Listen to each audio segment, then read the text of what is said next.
Atong Ang nag-propose kay Sunshine Cruz. Gretchen Barito may matinding tutol. Kung bago ka lang sa channel na ito, huwag kalimutang mag-like, share, comment, and subscribe. Isang nakakagulat na balita ang kumakalat ngayon sa showbiz. Nag-propose na si Atong Ang kay Sunshine Cruz. Ayon sa mga sources, naganap ang proposal sa isang pribadong pagtitipon na dinaluhan ng ilang malalapit na kaibigan ng dalawa. Ang eksena ay isang romantikong sorpresa na talaga namang nagpainit ng usapan sa mundo ng entertainment. Si Atong Ang, isang kilalang negosyante at sport executive, ay matagal ng kaibigan ni Sunshine. Ang relasyon nilang dalawa ay naging tampok sa mga balita o ng mga balita sa nakaraang taon dahil sa kanilang pagiging magkaibigan at sa mga pagkakataong magkasama sila sa mga public events. Gayunpaman, ang pinakabagong hakbang ni Ato ang mag-propose kay Sunshine ay nadulot ng mga tanong at kontrobersya, lalo na sa mga malalapit na kaibigan ni Sunshine. Isa sa mga unang nag-react sa proposal ay ang isang actress at socialite na si Gretchen Barito na matagal nang malapit kay Sunshine. Ayon sa mga insider, nagbigay si Gretchen ng matinding tutol sa plano ni Ang.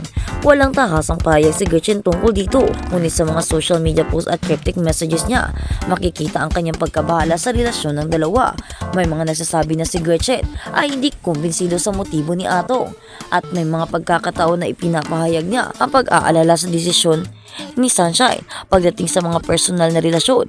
Kilala si Gretchen sa pagiging protective ng kanyang mga kaibigan at pamilya, kaya't hindi nakakapagtaka ang kanyang naging reaksyon sa proposal. Sa kabilang banda, si Sunshine ay hindi pa nagbigay ng pahayag tungkol sa proposal ni Atong Ang.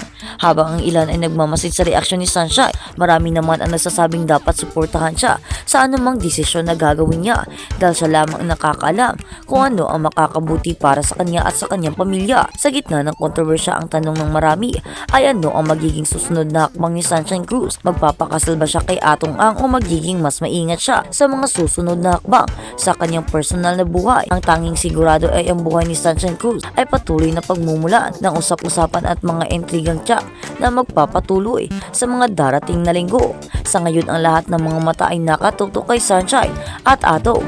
Ano ang magiging reaksyon ng publiko?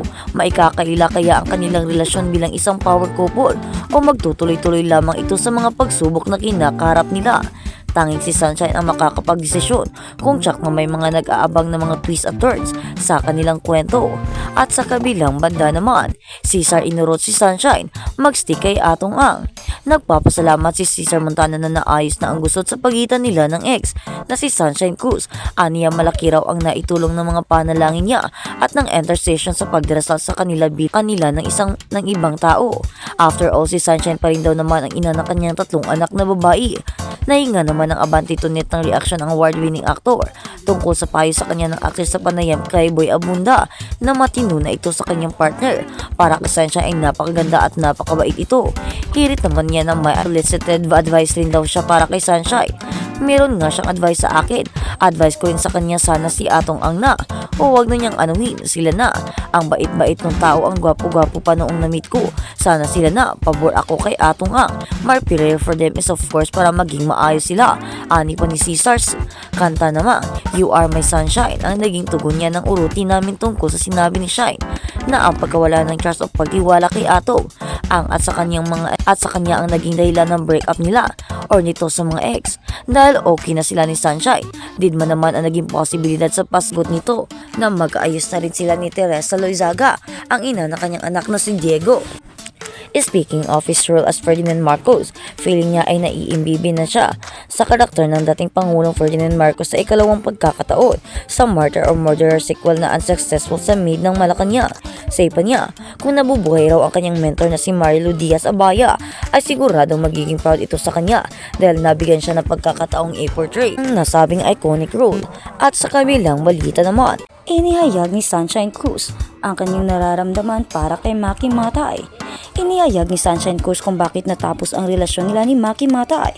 Nag-open up si Sunshine Cruz tungkol sa past relationship nila ni Maki Matay. Sa unang pagkakataon ay binunyag niya na siya talaga ang nagtapos katapos ng halos 6 na taon na pagsasama. Sa panayam ni Karen Davila, hayagang ipinahayag ni Cruz ang kanyang saloobin ng tanong niya kung nakaramdam na ba siya ng sawi pagdating sa pag-ibig. Totoo lang, pagdating kasi sa relationship ko kay Maki, hindi ko rin hinintay. That time magpo 4 years na akong hiwalay kay Cesar. Masyado akong nakatutok sa aking mga anak at trabaho. I give him a chance and no regrets naman, she said. Habang inilarawan si Matay bilang isang mabuting tao, ipinaliwanag ni Cruz kung bakit siya nagpasya na wakasan ang kanilang relationship. 5 days bago mag 6th anniversary kami, nakipaghiwalay ako sa kanya. Nakalock in taping pa noon through message I said na I didn't think may patutunguhan pa itong relationship, she shared. Nakita ko lang na parang hindi na nagle-level up yung relationship, hindi nagmo-move on. Sunshine Cruz boyfriend Maki Matay and follow each other. Bakit kaya naghiwalay sina Sunshine Cruz at Maki Matay?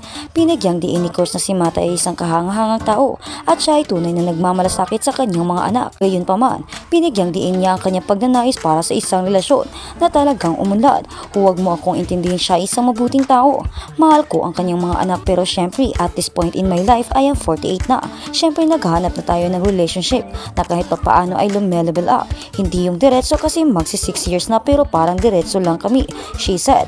No, sa totoo lang, ayaw ko naman. Okay na ako na life partner na lang. Pero yung pagpapakasal sang yun, hindi ko naiisip. Maybe when I turn 60 or 70, parang si Tita Boots, Anson Roa, who knows diba kung ibibigay ni Lord.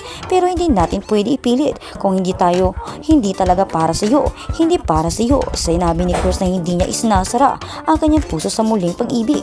Ang sarap magmahal, ang sarap kiligin, ang sarap ng may inspirasyon. So kung may dumarating para sa akin, bakit hindi? Lahat naman tayo ay may karapatan tayong magmahal at mahalin, she said. At habang sa kabilang balita naman, si Ramirez Sunshine Cruz, punggahan ng love life. Pinag-uusapan ngayon sa isang portal ang rosy love life ni Sunshine Cruz at Su Ramirez. Higit ng kiribiters.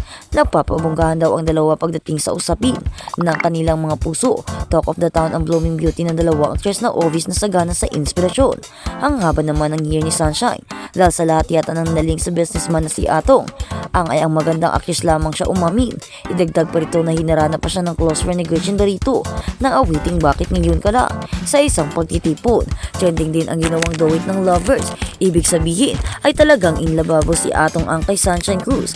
While after Shine's tumultuous love appears with her exes, sana naman ay matatagpuan na niya ang gloryang hinahanap niya sa piling ni Atong. Speaking of Su, hindi man nagpahuli sa kanyang pasabong actress. Viral din ang video kung saan bigay na bigay nito kinakantahan ang kaparyong awitin ng kanyang bagong inspirasyon na si Dominic Rocky.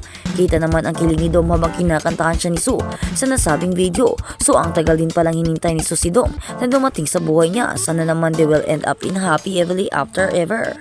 At sa kabilang balita naman, Gretchen intrigang nagparitoki. Pinag-uusapan ngayon ang nag-circulate na video ni Gretchen Barreto habang lumarampa sa kanilang bahay.